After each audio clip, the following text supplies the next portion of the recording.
سأل سائل بعذاب واقع للكافرين ليس له دافع من الله ذي المعارج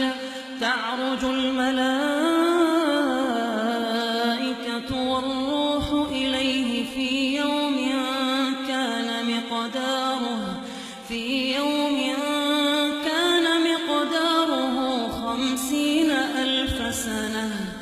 فاصبر صبرا جميلا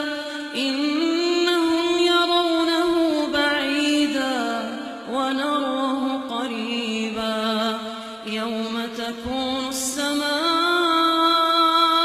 كالمهل وتكون الجبال كالعهن ولا يسأل حميم حميما يبصرونهم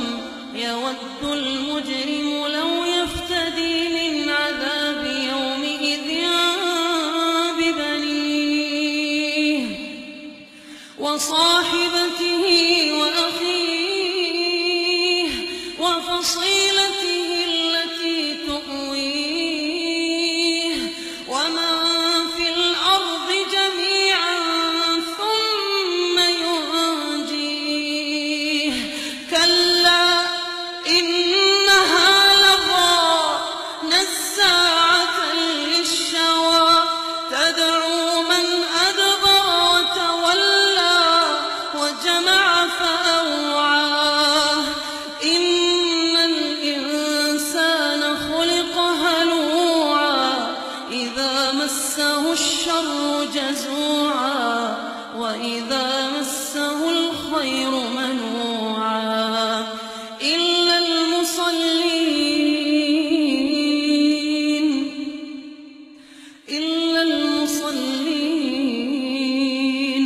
الذين هم على صلاتهم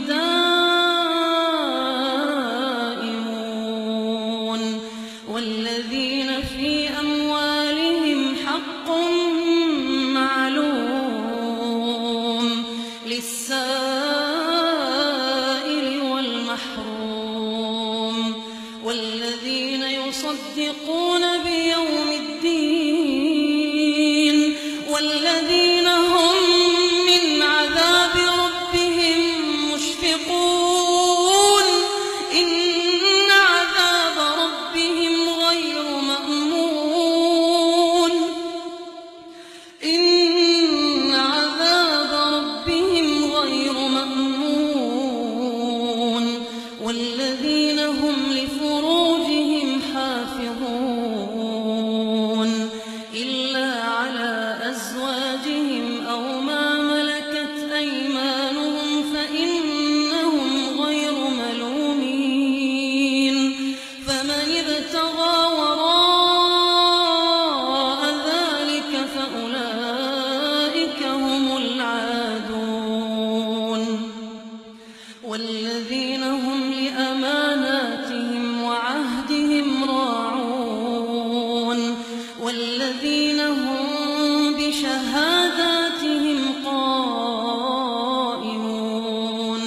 والذين هم على صلاتهم يحافظون أولئك في جنات مكرمون